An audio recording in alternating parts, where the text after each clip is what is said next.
اعوذ باللہ من الشیطان الرجیم بسم اللہ الرحمن الرحیم یا اہل الکتاب لما تلبسون الحق بالباطل وتکتمون الحق وَأَنْتُمْ تعلمون۔ عزیز دوستو، السلام علیکم ورحمۃ اللہ وبرکاتہ۔ سورہ آل عمران آیت نمبر 71 تلاوت کی ہے۔ اس آیت میں اللہ تعالی اہل کتاب کے بارے میں بیان فرماتے ہیں کہ یہ وہ لوگ ہیں جو حق کو، سچ کو جھوٹ کے ساتھ ملا کر بیان کرتے ہیں اور حق کو چھپا بھی لیتے ہیں، جبکہ یہ حق کو جانتے ہیں۔ یعنی انہوں نے اپنی کتابوں میں پڑھ لیا تھا کہ رسول اللہ صلی اللہ علیہ وآلہ وسلم جب آئیں گے، آخری نبی پاک صلی اللہ علیہ وسلم، ان کی صفات کیا ہوں گی اور ان کے اوصاف کیا ہوں گے، سب کچھ ان کو معلوم تھا، پھر بھی ایمان نہ لائے۔ کیوں کہ انہوں نے یہی سوچا، حسد رکھا کہ یہ بنی اسرائیل سے کیوں نہیں آئے، یہ بنی اسماعیل سے کیوں آ گئے، یہ قبیلہ قریش سے کیوں آئے، یہ ہمارے کسی قبیلے سے آنے چاہیے تھے۔ اسی طرح سے آپ دیکھیں، یہود کے علماء کی یہ عادت ہی تھی کہ اپنی دنیاوی شان و شوکت کے لیے وہ بعض اوقات اللہ کے احکام سرے سے ترک کر دیتے تھے۔ پڑھتے ہیں، انشاءاللہ مزید معلوم ہوگا۔ ارشاد باری تعالیٰ ہے، یا اہل الکتاب،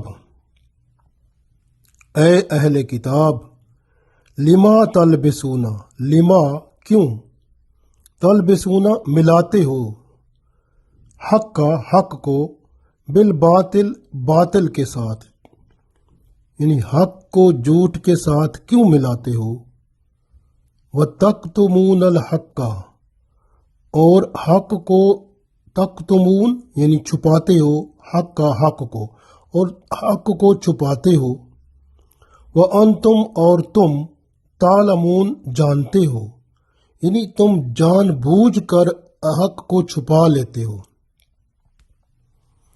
یا اہل الکتاب لما تلبسون الحق بالباطل وتکتمون الحق وانتم تعلمون، اے اہل کتاب، تم حق کو باطل کے ساتھ کیوں ملاتے ہو اور کیوں جان بوجھ کر حق کو چھپا لیتے ہو۔ یہود کے علماء کی اکثر عادت تھی کہ وہ اللہ کے احکام کو چھپا لیتے تھے اور کبھی کبھی سرے سے اس کو ترک کر دیتے تھے۔ جو احکام الہی مشکل لگتے تھے تو ان سے گریز کرتے تھے، اور بعض دفعہ وہ لفظی تحریف بھی کر ڈالتے تھے اور بعض الفاظ کے معنی بدل دیتے تھے، اور بعض دفعہ جب ضرورت پڑتی تھی تو چھپا لینے والی عادت وہ جاری رکھتے تھے۔ بعض دفعہ آیات کے معنی بدل ڈالتے تھے، گویا وہ احکام الہی میں خیانت کرتے تھے۔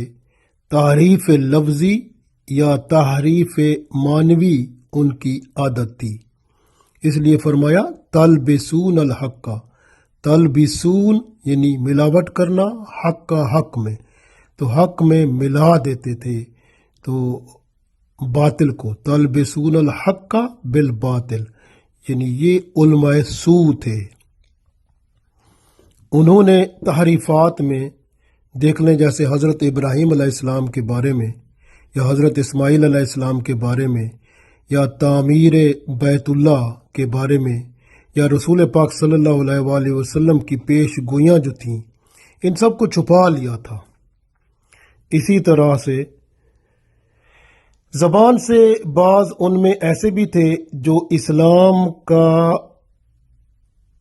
جامہ پہن لیتے تھے، یعنی اسلام کا جامہ پہن کر اپنے آپ کو مسلمان کہلاتے تھے، لیکن اندر نفاق رکھتے تھے، منافقت موجود ہوتی تھی۔ تو اس لیے اللہ تعالیٰ نے ارشاد فرما دیا کہ حق کو باطل کے ساتھ نہ ملاؤ، کیونکہ باطل کے ساتھ اگر تم حق ملاؤ گے تو گمراہ ہو جاؤ گے۔ اور یہی ہوا کہ جب انہوں نے باطل کے ساتھ حق کو ملایا، یعنی باطل جو تھا ان کا وہ حق کے ساتھ لے آئے، حق جو تھا وہ تو واضح تھا، بالکل عیاں تھا، لیکن انہوں نے حق کو چھپا کر باطل کو اس میں ملا کر اصل حق کو چھپا لیا۔ نتیجہ کیا نکلا کہ جو خود بھی گمراہ ہو گئے، شرک میں مبتلا ہو گئے، جیسے یہودی جو ہیں وہ حضرت عزیر علیہ السلام کو اللہ کا نعوذ باللہ بیٹا سمجھ بیٹھے، اور عیسائی نعوذ باللہ حضرت عیسیٰ علیہ السلام کو اللہ کا بیٹا سمجھ لیا۔ تو اس طرح سے شرک میں مبتلا ہو گئے، جو صحیح راستہ تھا اس سے ہٹ گئے۔ اس لیے اللہ تعالیٰ نے ارشاد فرمایا کہ تم حق کو قائم رکھو، حق کو باطل کے ساتھ نہ ملاؤ، یعنی سچ جو ہے وہ اسی کو بیان کر دو، اور جھوٹ کو اس کے ساتھ نہ ملاؤ۔ جب جھوٹ کو سچ کے ساتھ ملاؤ گے تو اس کا وبال دوسروں پر نہیں بلکہ تم پر خود ہی پڑے گا۔ اور حق کو چھپانا تمہیں کیا زیب دیتا ہے، جبکہ تم سچائی کو تو جان چکے ہو، کیونکہ تمہاری کتابوں کے اندر تو یہ موجود ہے۔ تو اس لیے حق کو چھپا کر تمہیں ملے گا کیا؟ اللہ کے راستے سے ہٹ جاؤ گے۔ اس لیے اللہ تعالیٰ نے وضاحت کے ساتھ مکمل طور پر فرما دیا کہ آپ حق کو باطل کے ساتھ نہ ملاؤ، اور جو سچائی ہے اس پر یقین کر کے اللہ کے رسول صلی اللہ علیہ وآلہ وسلم کے حضور پیش ہو جاؤ اور دین اسلام کو قبول کر لو۔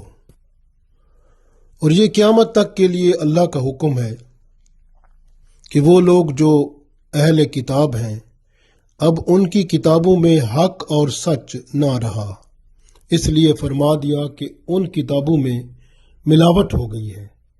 اس لیے اصل حق جو ہے وہ اب صرف قرآن پاک میں ملتا ہے یا رسول اللہ صلی اللہ علیہ وآلہ وسلم کی سنتوں میں ملتا ہے۔ اس لیے قرآن و سنت کو اپنا لو، شریعت محمدی صلی اللہ علیہ وسلم کو اپنا لو اور مسلمان بن جاؤ، تاکہ تمہیں دنیا اور آخرت میں اللہ تعالیٰ کامیابی سے جنت میں جگہ دے۔ لیکن انہوں نے اپنے ضد اور حسد کی وجہ سے اور دنیاوی شان و شوکت کی وجہ سے انہوں نے ایسا نہ کیا، کیونکہ اکثر و بیشتر جو علماء یہود یا عیسائی تھے، ان کے علماء وہ زیادہ تر لوگوں کی خدمت سے ہی اپنا گزارا کرتے تھے، اور خدمت اچھی خاصی ان کی ہوتی تھی مالی طور پر، اور ساتھ لوگ عزت و احترام بھی کرتے تھے۔ اور جیسے سورہ توبہ میں ہے، بعض علماء کو تو لوگ سجدہ بھی کرتے تھے، یعنی یہودیوں میں یہ سلسلہ تھا۔